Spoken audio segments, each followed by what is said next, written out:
Bueno, el otro día me hicieron un comentario que le gustaría ver algunos consejos para estudiantes de contador público. Así que si te interesa, quédate en el video.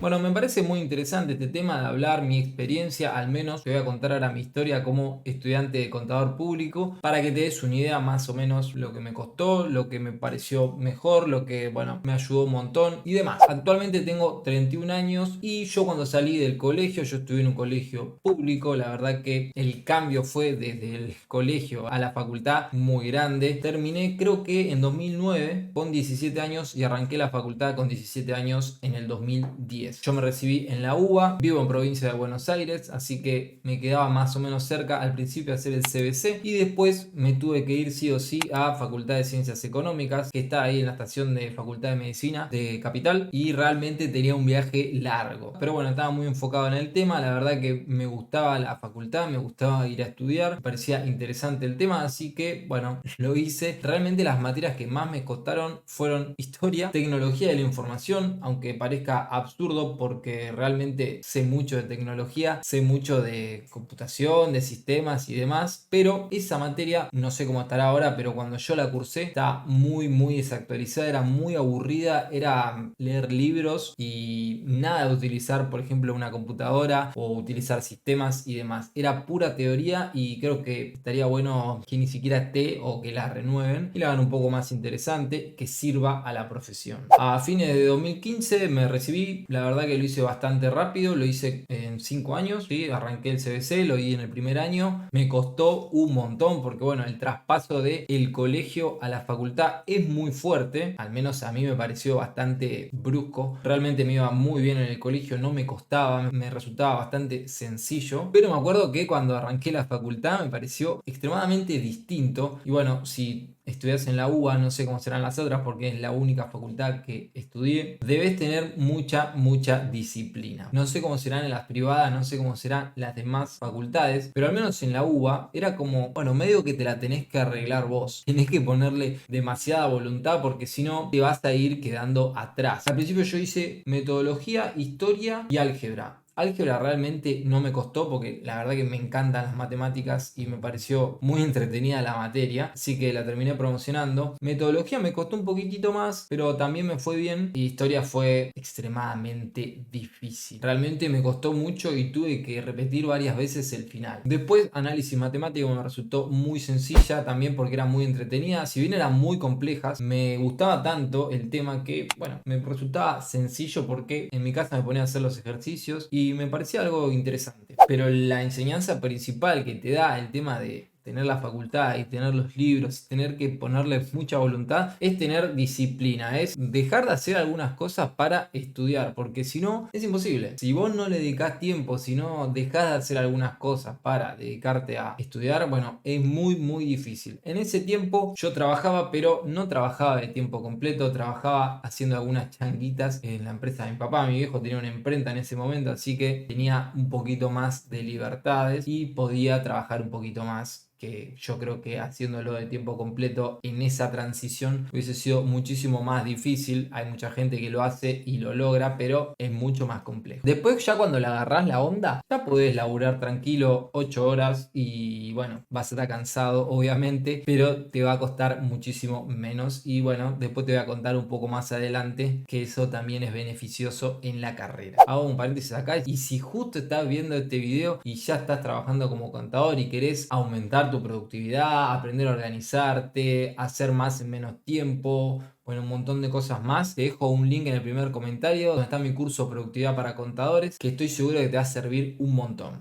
Pero bueno, algo que me sirvió mucho a mí es tener un objetivo bastante claro. Yo quería en un futuro dedicarme de forma independiente a ser contador, ¿sí? Entonces, si vos ya tenés medio de ese objetivo visto, después es más fácil tomar algunas decisiones. Realmente vos podés hacer un montón de cosas siendo contador público, porque podés trabajar, bueno, teniendo un estudio contable, podés trabajar en una empresa como empleado, podés trabajar asesorando clientes en tema de costos, podés asesorar a personas en temas de impuestos, podés dedicarte a sociedades, podés ser perito, bueno, un millón de cosas, pero saberlo más o menos de antemano, que es lo que querés hacer, te va a servir un montón para poder elegir bien las cátedras. Y algo que me di cuenta después de haberme recibido y después de tantos años es que vos salís de la facultad ya recibido y prácticamente te falta el 80%, el 90% que te lo va a dar la práctica, ¿sí? Que te lo va a dar el hacer las cosas, que te lo va a dar el ir a trabajar a una empresa, el ir a trabajar a un estudio contable y tomar experiencia ahí. Porque en la facultad son todos casos de laboratorio, porque en la facultad no tenés tanta presión, si bien tenés presión de los parciales, pero en la realidad tenés vencimientos, en la realidad tenés cosas rarísimas, en la realidad la mitad de las cosas no pasan, pero pasan otras cosas que no te enseñan, por ejemplo, a gestionar un cliente, por ejemplo, a determinar tus honorarios, por ejemplo, a organizarte, que eso es fundamental, porque si vos no te organizás es muy difícil emprender. Y el contador independiente, quien tiene un estudio contable, emprende, es un jefe, es una persona que se dedica a tener un negocio, pero que es de prestación de servicio. Y eso no te lo enseñan en la facultad, lo tenés que aprender en el camino o bien capacitándote por fuera de la facultad. Y a lo que voy con esto es que si vos tenés el objetivo bien en claro, si vos más o menos sabés qué tenés que hacer, elegí bien las cátedras. ¿Y qué te quiero decir con esto? Bueno, hay materias que son obligatorias, hay materias que son optativas. Trata de elegir las obligatorias, una buena cátedra, un profesor que esté bien puntuado, un profesor que sea bien copado, y vos dalo todo en las materias que te van a servir en tu carrera. Por ejemplo, yo quería trabajar de contador independiente y el tema de impuestos me gusta mucho. Entonces, las cátedras de impuestos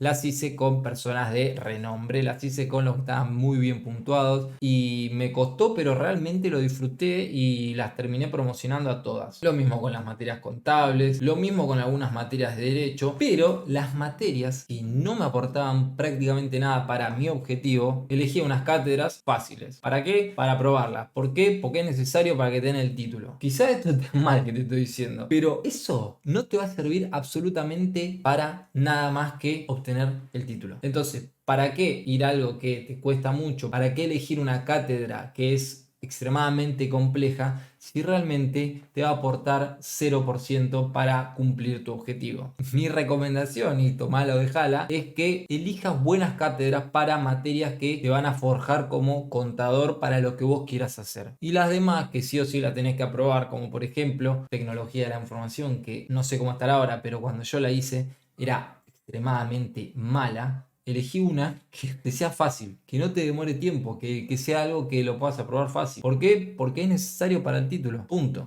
Después otra cosa que me sirvió mucho, que bueno, lo fui aprendiendo y es un método que me sirvió a mí, que quizás te pueda servir a vos o no, era un método que yo tenía para estudiar, ¿sí? Lo que hacía yo era, bueno, todo el tiempo tomar apuntes, que eso creo que es normal, todas las personas lo hacen, pero bueno, tomar apuntes lo máximo que se pueda. Después leer los libros que te recomiendan y bueno, subrayar, subrayar, subrayar. Y una vez que lo tengas, y si podés el mismo día que tuviste la clase, pasarlos a un Word, escribirlo, escribir mitad a mitad, ¿no? Lo que tomaste apuntes y los apuntes del libro. Entonces vos lo vas tipeando y a mí me servía mucho también, por ejemplo con las materias de impuestos, poner los artículos en el Word, los artículos enteros. Entonces vos vas tipeando, lo vas pasando todo en limpio y a lo último, cuando ya tenés que rendir el parcial, imprimís todo eso y encima, cuando lo imprimís, resaltás palabras clave. Entonces solamente estudias de ese papelito impreso y subrayado que combina tus apuntes y los libros. Si vos ya fuiste a todas las clases, si vos hiciste ese resumen y encima estudiás de ese resumen, bueno, realmente la materia se rinde sola prácticamente. Por supuesto que hay que esforzarse un montón y es cansador, pero si lo llevas día a día, no es tanto, porque una clase de 2-3 horas, bueno, la podés resumir, la podés pactar y si lo haces el mismo día, mejor. El problema es cuando tenés un mes que no hiciste nada y después lo tenés que hacer todo junto. Pero eso pasa no solo en la facultad, sino en la vida real, en el trabajo, en cualquier lado. Es muy importante que vayas pasito a pasito, sin prisa, pero sin pausa, ¿sí? O sea, todo el tiempo estudiando y todo el tiempo haciendo estas cositas para, bueno, ir mejorando y para que sea mucho más fácil. Otra cosa que es fundamental, pero esto realmente me hizo aprobar un montón de materias, pero fáciles, porque, bueno, es medio lógico. Es, si vos estás, por ejemplo, en la mitad de la carrera, ya las materias son pura y dura, exclusivamente contables, de impuestos,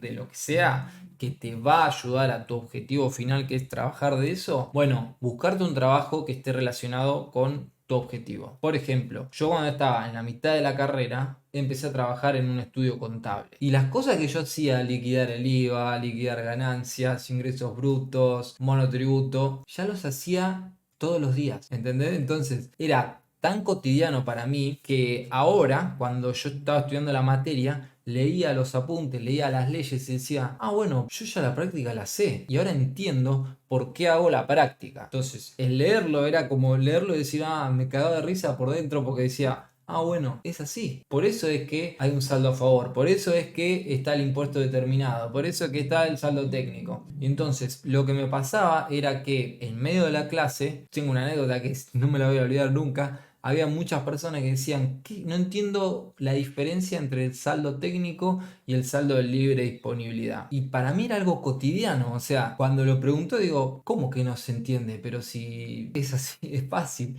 Pero bueno, es fácil porque ya en ese momento yo había liquidado, no sé, 40 declaraciones juradas de IVA. Pero por supuesto, si yo no hubiese hecho esto, iba a ser yo el que esté preguntando eso. Entonces, el trabajar al mismo tiempo y estudiar lo mismo va a ser algo que te va a dar mucha facilidad y los conceptos los vas a tener facilitos y vas a probar todos los parciales porque es exactamente lo mismo que haces todos los días que encima te pagan. Si querés seguir viendo más videos enfocados en el contador, te dejo uno por acá, otro por acá, si este no te gusta tanto y bueno, lo de siempre. Nos vemos en el próximo video.